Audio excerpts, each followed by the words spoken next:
నమస్కారాలు. సభా వేదిక నుంచిన principal secretary MAUD Shri Suresh గారికి, labour department commissioner Shri Seshagiri Babu గారికి, మెఫ్మా ఎండి శ్రీ తేజ్ భరత్ గారికి, సిఎస్సి హెడ్ శ్రీ రవికుమార్ గారికి, తర్వాత ప్రాజెక్ట్ డైరెక్టర్స్కి, టెక్నికల్ ఎక్స్పర్ట్స్కి, city mission managers, administrative officers, accounts officers, మిగతా మెఫ్మా మహిళలందరికీ, మీడియా పర్సన్స్కి నమస్కారాలు. చాలా సంతోషంగా ఉంది ఈరోజు మీ అందరితో ఈరోజు ఇక్కడ కలవటం. ఇది మీతో మాట్లాడటం మూడోసారి. ఈ యొక్క లేబర్ డిపార్ట్మెంటు, మెఫ్మా ఈ రెండిటి యొక్క అనుసంధానం ఎలా ఏం చేయాలనే దాని గురించి శేషగిరి బాబు చాలా క్లియర్గా చెప్పారు. అదే మెఫ్మా ఎండి గారు మెఫ్మా ఎండీలు ఏం చేస్తున్నారో వాటి గురించి చెప్పారు. అదేవిధంగా సురేష్ గారు అయితే చాలా డీటెయిల్డ్గా చాలా క్లారిటీగా చెప్పడం జరిగింది. నేనైతే ఇవాళ భరత్ ఎండి గారిని ఎగ్జామ్షన్ అడిగాను. కొద్దిగా కోల్డ్గా ఉంది, నేను వచ్చి అక్కడ అందరికి అంటించడం ఇష్టం లేదు, అందువల్ల వదిలేయమంటే లేదు రా జస్ట్ ల్యాంప్ వెలిగించేసి వెళ్ళిపోతూ అన్నారు. నేను వచ్చిన తర్వాత పోను, వచ్చిన తర్వాత అందరితో కలుస్తుంటాం కరెక్ట్ అని. ఈరోజు 5 వెబ్సైట్ ఓపెన్ చేసాం. మేము నిజంగా భరత్ గారిని, ఎండి గారిని, ప్రిన్సిపల్ సెక్రటరీ నేను చాలా అప్రిషియేట్ చేస్తున్నాను. నేను 2014-19లో కానీ ఇప్పుడు కానీ నేను మంత్రి అయిన తర్వాత ఫస్ట్ నా యొక్క డిపార్ట్మెంట్లో ఉండే టౌన్ ప్లానింగ్ కావచ్చు, ఎంఏడిలో ఉండే అనేక వింగ్స్ కావచ్చు, అందరినీ మొదటి నుంచి నేను క్వశ్చన్ చేస్తున్నది ఒకటే, మీ దగ్గర డేటా మొత్తం పర్ఫెక్ట్గా ఉందా లేదా? ఎందుకంటే డేటా పర్ఫెక్ట్గా ఉంటే ఏదైనా చేయగలం, డేటా లేకుండా ఏమీ చేయలేము. అయితే భరత్ గారు రావటం అసలు ఎంతమంది దీంట్లో ఉన్నారు, ఎవరెవరు ఏమేం చేస్తున్నారు, వాళ్ళ డీటెయిల్స్ అన్నీ యాక్చువల్గా ఫస్ట్ మీటింగ్ రెండో మీటింగ్ భరత్ ఫస్ట్ మీటింగ్లో పెట్టినప్పుడు నిజంగా చాలా హ్యాపీ అయ్యారు. ఇన్ని సంవత్సరాలైనా ఒక డేటా బ్యాంకు లేదంటే నిజంగా వెరీ బ్యాడ్. అట్లాంటిది డేటా మొత్తం ఒక 100 days పెట్టుకున్నారు మీరు, 3 monthsలో కంప్లీట్ చేశారు. దానికి కూడా మీ అందరిని కూడా నేను ప్రత్యేకంగా అభినందిస్తున్నాను. ఇప్పుడు ఇంకొక నెక్స్ట్ స్టెప్ ఏంటంటే, ఈ యొక్క కార్మికులు ఎవరైతే అసంఘటిత కార్మికులు ఉన్నారో, అంటే వాళ్ళని ఐడెంటిఫై కాదు, ఏదో రోజు బేల్దారి కూలి వాళ్ళు పోతుంటారు వస్తుంటారు, ప్లంబర్స్ పోతుంటారు వస్తుంటారు, ఎలక్ట్రీషియన్స్ పోతుంటారు వస్తుంటారు, అసలు ఎంతమంది ఉన్నారు ఏంది అట్లాంటి వాళ్ళకి ఏం చేయాలి, ప్రభుత్వం నుంచి ఎలాంటి సహాయ సహకారాలు చేయాలంటే ఎంతమంది ఉన్నారో తెలియాలా. ఎంతమంది ఉన్నారో తెలియకుండా ప్రభుత్వం పాలసీలు చేయలేదు. ప్రభుత్వం పాలసీలు చేస్తే వాళ్ళకి బెనిఫిట్ వస్తుంది. పాలసీలు చేయాలంటే కరెక్ట్ డేటా ఉంటే ఎవరికైతే చేయాలో పాలసీలు చేస్తాం. అందుకని ఆ కార్యక్రమాన్ని యాక్చువల్గా ఈరోజు మీ మెఫ్మాకి అప్పచెప్పారు. దానికి సంబంధించి వెబ్సైట్లు అన్నీ కూడా ఈరోజు ఇనాగ్రేషన్ చేయడం జరిగింది. నిజంగా I'm really happy. Data collect చేస్తున్నారంటే నిజంగా ఐఎమ్ రియల్లీ వెరీ హ్యాపీ. అదేవిధంగా నివాస్ అనే ఒక వెబ్సైట్ని ఓపెన్ చేశారు. అది చాలా ఇంపార్టెంట్. దాన్ని కూడా కంప్లీట్ చేయండి వీలైనంత తొందరలో. అయితే ఈరోజు ఇండస్ట్రీస్ డిపార్ట్మెంట్తో ఈరోజు డిస్కస్ చేస్తున్నాం. ఎంఎస్ఎంఈలను ఏ విధంగా చేయాలి. ఎందుకంటే ముఖ్యమంత్రి గారు ఒకటే P4 తీసుకొచ్చారు. P4 కార్యక్రమం public private people partnership, P4 అనే కార్యక్రమం తీసుకొచ్చారు. ఈ కార్యక్రమంలో 2047కి ప్రతి ఒక్కరి ఆదాయం ప్రతి ఇంట్లో కనీసం ఒక ఎంటర్‌ప్రెన్యూర్ ఉండాలి. ఎందుకంటే ముఖ్యమంత్రి గారు మొదటి నుంచి ఒకటే చెప్తున్నారు, కొందరు ఉద్యోగాలు పోతారు, వ్యాపారస్తులు కొందరు తయారవుతారు. నేను లాస్ట్ టైం కూడా చెప్పాను, ముఖ్యమంత్రి గారు 2014-19లో ముఖ్యమంత్రి అయినప్పుడు ఆ రోజు శాండ్ ఇసుకని మెహ్మా మహిళలకు ఇచ్చారు. దాంట్లో వచ్చే ఆదాయంలో 25% మీకు ఇచ్చేదిగా డ్వాక్రా మెహ్మా మహిళలకి.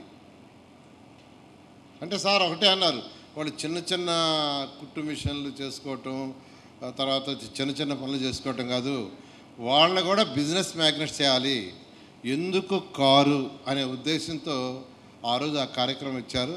అయితే కొన్ని అనివార్య కారణాల వల్ల అది జరగల. అయితే ఈరోజు మాకు ఆదేశం ఇచ్చేది ఏంటంటే, ఏదో చిన్న చిన్న పనులు కాదు, ప్రతి ఒక్కరూ వ్యాపారస్తులు కావాలి, పెద్ద పెద్ద వ్యాపారస్తులు కావాలని ఈరోజు ఆశిస్తూ యాక్చువల్గా ఈ యొక్క కార్యక్రమం. దీంట్లో ముఖ్యంగా ప్రతి ఫ్యామిలీ నుంచి ఒక బిజినెస్ ఎంటర్‌ప్రెన్యూర్ కావాలి.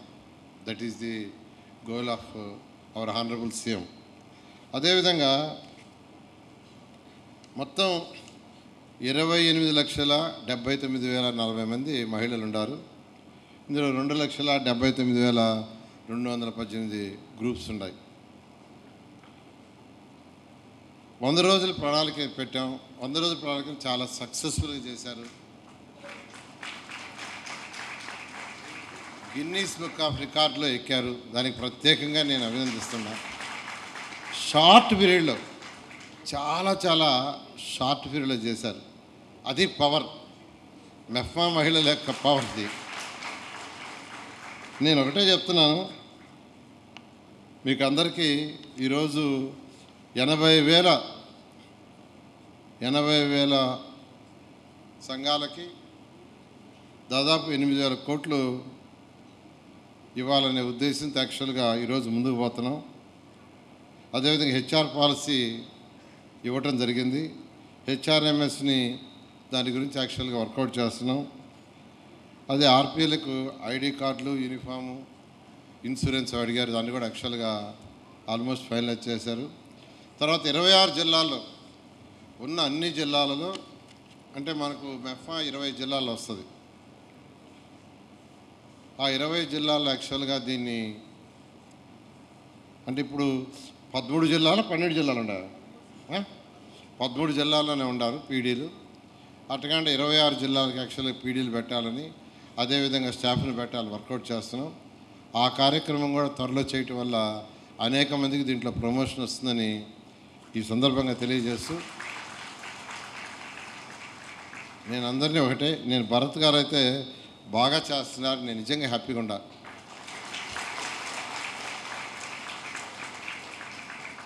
2029 కల్లా 29 ఒక టార్గెట్, 47 ఒక టార్గెట్. 2029కి మ్యాక్సిమం నెంబర్ని బిజినెస్ ఎంటర్‌ప్రెన్యూర్స్గా చేయాలని వారిని కోరుకుంటూ, అలాగే ఈ కార్యక్రమానికి ఆశీర్వదించడానికి వచ్చిన శ్రీ శేషగిరి బాబు గారు, కమిషనర్ లేబర్ గారికి, వేదిక మీద ఉన్న పెద్దలందరికీ, ఈ కార్యక్రమానికి వచ్చేసిన మన స్టేట్లో ఉన్న అన్ని జిల్లాల నుంచి కూడా ఇక్కడికి వచ్చేసిన పీడీలు, తర్వాత సిటీ మిషన్ మేనేజర్స్కి, టెక్నికల్ ఎక్స్పర్ట్స్కి, అలాగే ఈరోజు బాబు జగజీవన్ రామ్ గారి జయంతి పురస్కరించుకొని మన మెప్మా ద్వారా గత 2 నెలల్లో చేసిన వివిధ కార్యక్రమాలకి ఆ బెనిఫిషరీస్ కూడా ఈరోజు ఇక్కడ చెక్కులు తీసుకోవడానికి, సర్టిఫికేట్ తీసుకోవడానికి వచ్చిన బెనిఫిషరీలకి, పత్రికా విలేకరులకి అందరికీ నమస్కారం. ఈరోజు ఒక చాలా హిస్టారిక్ మైల్ స్టోన్ అని చెప్పొచ్చు మనం. ఎందుకంటే మన రాష్ట్రంలో ముఖ్యమంత్రి గారు రిలీజ్ చేసిన స్వర్ణ ఆంధ్ర 2047 విషన్ డాక్యుమెంట్ ద్వారా, దానిలో మొత్తం 10 సూత్రాలు ఉన్నాయి. కానీ దానిలో ముఖ్యమైన 2 అంశాలు, ఒకటి జీరో పోవర్టీ అనేది, మన రాష్ట్రంలో పేదరికం అనేది ఉండకూడదు, పేదరికం అనేది పూర్తిగా నిర్మూలన చేయాల్సిన అవసరం ఉంది. అది చేయడానికి వన్ ఆఫ్ ది స్ట్రాటజీ ఏంటంటే 1 ఫ్యామిలీ 1 ఎంటర్‌ప్రెన్యూర్, అంటే ప్రతి కుటుంబంలో కూడా ఒక పారిశ్రామికవేత్త, ఒక ఎంటర్‌ప్రెన్యూర్ అనేది ఉండాలనేది. ఆ ఒక విషన్ ఆధారంగానే ఈరోజు మెప్మా కొన్ని కార్యక్రమాలు రూపొందించడం జరిగింది. సో ఈరోజు బాబు జగజ్జీవన్ రామ్ గారి బర్త్డే అయిన ఏప్రిల్ 5వ తేదీ మనం ఇది ఈరోజు లాంచ్ చేసుకోవడం చాలా సంతోషం, మనకందరికీ కూడా గర్వకారణం. ఈ అంశాల గురించి గౌరవ మంత్రి గారు కూడా మీతో మాట్లాడడం జరుగుతుంది. కొన్ని అంశాలు మాత్రం నేను హైలైట్ చేస్తాను. మీకు తెలుసు, ఈ మన ఆంధ్ర రాష్ట్రంలో ఉన్న నగర ప్రాంతంలో ఉన్న అంటే అర్బన్ ఏరియాస్లో ఉన్న మహిళా సుశక్తి సంఘాలకి మెప్మా కింద చేయడం జరుగుతుంది. గవర్నమెంట్ ఆఫ్ ఇండియాలో కూడా నేషనల్ అర్బన్ లైవ్లీహుడ్ మిషన్ అనే కార్యక్రమం ద్వారా చేస్తున్నాము. మన రాష్ట్రంలో జరుగుతున్న ఈ కార్యక్రమాలు దేశీయ స్థాయిలోనే మంచి కార్యక్రమాలుగా గుర్తించడం జరిగింది. అంటే టాప్లో మన దేశంలోనే ఒక టాప్ 3 స్టేట్స్లో మన రాష్ట్రం కూడా ఉంది. చాలా మంచిగా మీరందరూ కూడా చాలా మంచిగా పనిచేస్తున్నారు కాబట్టి మనం ఈ యొక్క స్థాయికి చేరగలిగాం. కానీ మంచిగా పని చేశారు, కానీ ఇంకా దీనికంటే ఎక్కువ కష్టపడి పని చేయాల్సిన అవసరం ఉంది అని నేను మీకు అందరికీ కూడా గుర్తిస్తున్నాను. ఎందుకంటే ఇప్పుడు మన లక్ష్యాలు ఇంకా పెరిగినాయి. ముఖ్యమంత్రి గారు మార్చి 8వ తేదీ అంతర్జాతీయ మహిళా దినోత్సవం సందర్భంగా ఆ కార్యక్రమాల్లో కొన్ని ప్రోగ్రామ్స్ లాంచ్ చేస్తూ ముఖ్యమంత్రి గారు ఒక ఆదేశాలు ఇచ్చారు. ఈ సంవత్సరం అంటే 2025-26 సంవత్సరంలో రాష్ట్రంలో 1,00,000 మంది మహిళా ఎంటర్‌ప్రెన్యూర్స్ని తయారు చేయాలి. దానిలో 30,000 మంది నగర ప్రాంతంలో ఉండాలి. ఆ 30,000 మందిని మన ఈ వచ్చే ఒక సంవత్సరంలో ఎలా తయారు చేయాలని దాని ముఖ్యమైన ఈరోజు వర్క్షాప్ ఒక ముఖ్య ఉద్దేశం. అది ఇక్కడ వచ్చేసిన సిఎంఎంఎల్కి కానీ మన దగ్గర వచ్చేసిన టెక్నికల్ ఎక్స్పర్ట్స్కి అందరికీ ఎలా చేయాలనే మీద ఇప్పుడు ట్రైనింగ్ ఇస్తున్నాం. దీనికి సంబంధించిన ఒక ప్లాన్ కూడా గౌరవ మంత్రి గారు రిలీజ్ చేయడం జరిగింది. దానిలో ఉంది జిల్లా వారీగా, యుఎల్బి వారీగా అంటే టౌన్ సమాఖ్య వారీగా, స్లమ్ సమాఖ్య వారీగా ఎంతమందిని చేయాలి, ఏ యాక్టివిటీ చేయాలి అవన్నీ మనం పెట్టుకున్నాం. ఈ 30,000 టార్గెట్లు ఇస్తూనే ఈ 30,000 ఖచ్చితంగా మనం అచీవ్ చేయాలి. అది కాకుండా ఇంకొక 20,000 స్పెషల్ కార్యక్రమాల ద్వారా కూడా చేస్తామని కూడా మనం ఒక టార్గెట్ పెట్టుకుంటున్నాం. అంటే ముఖ్యమంత్రి గారు మనకు 30,000 టార్గెట్ ఇస్తే ఖచ్చితంగా 30,000 చేస్తాము, కానీ 30,000 కంటే ఇంకొక 20,000 అదనంగా చేస్తామని మనం నిర్ణయం తీసుకుంటున్నాము. మీరు అందరూ కూడా ఏకీభవిస్తున్నారా? దానికి ఛాలెంజ్గా తీసుకోవాలి. మనం ఇప్పుడు 50,000 చేయబోతున్నాం ఈ సంవత్సరంలో. అది దాని గురించి డిఫరెంట్ యాక్టివిటీ గురించి మీకు డీటెయిల్డ్గా చెప్పడం జరుగుతుంది. ఈరోజు మనకు మన రాష్ట్రంలో ఇంచుమించు 28 లక్షల మంది సభ్యులు మనకు నగర ప్రాంతంలో 2,74,000 సంఘాల్లో ఉన్నాయి.